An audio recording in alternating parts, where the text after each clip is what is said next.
بسم اللہ الرحمن الرحیم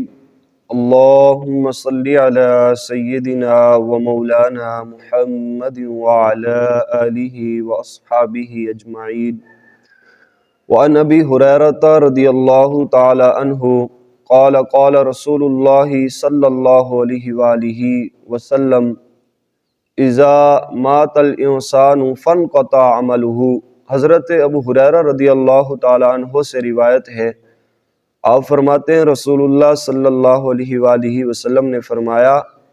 اذا مات الانسان فانقطع عملہ، فرمایا جب انسان کو موت آتی ہے، جب انسان مر جاتا ہے، فوت ہو جاتا ہے، اس کا انتقال ہو جاتا ہے تو فانقطع عملہ، پس اس کے جو عمل ہیں وہ منقطع ہو جاتے ہیں، یعنی دنیا سے اس کا رابطہ کٹ جاتا ہے۔ الا من ثلاثۃ، فرمایا کہ تین عمل ایسے ہیں انسان دنیا سے چلا جاتا ہے لیکن وہ جو اعمال ہیں ان کا رابطہ پھر بھی اس شخص کے ساتھ قائم رہتا ہے۔ تو فرمایا کہ پہلا عمل یہ ہے الا من صدقۃ جاریۃ، فرمایا پہلا عمل جو اس نے اپنی زندگی کے اندر صدقہ جاریہ کیا تو وہ دنیا سے چلا جائے گا، قبر میں چلا جائے گا، لیکن جو ثواب ہے وہ اس کو ملتا رہے گا۔ اب صدقہ جاریہ میں کیا کیا آ جاتا ہے، یعنی مدرسے میں آپ تعاون کریں تو یہ صدقہ جاریہ ہے۔ البتہ مسجد کو صدقہ نہیں لگتا، لیکن ثواب کی نیت سے اور بغیر صدقہ سمجھتے ہوئے اگر آپ مسجد کی خدمت کریں ثواب کی نیت سے، اس پر بھی آپ کو اجر ملتا رہے گا۔ اور دوسری بات فرمائی کہ او علم ینتفع بہ، یعنی ایسا علم جس کے ذریعے لوگ فائدہ اٹھائیں، نفع اٹھائیں، انسان دنیا سے چلا جائے اس کے بعد بھی لوگ اس علم سے فائدہ اٹھا رہے ہیں، تو فرمایا کہ اس کا ثواب بھی میت کو ملتا رہتا ہے۔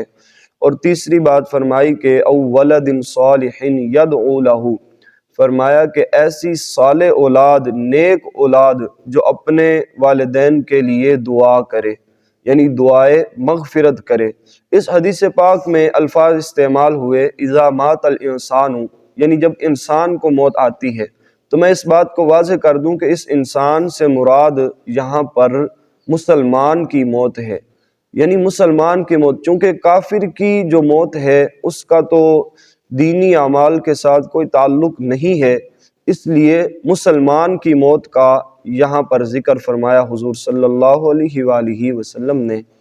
اور دوسری بات فانقطع عملہ، یعنی اس کے عمل منقطع ہو جاتے ہیں، تو انسان کے جو نیک اعمال ہیں ان کا تعلق زندگی کے ساتھ ہے،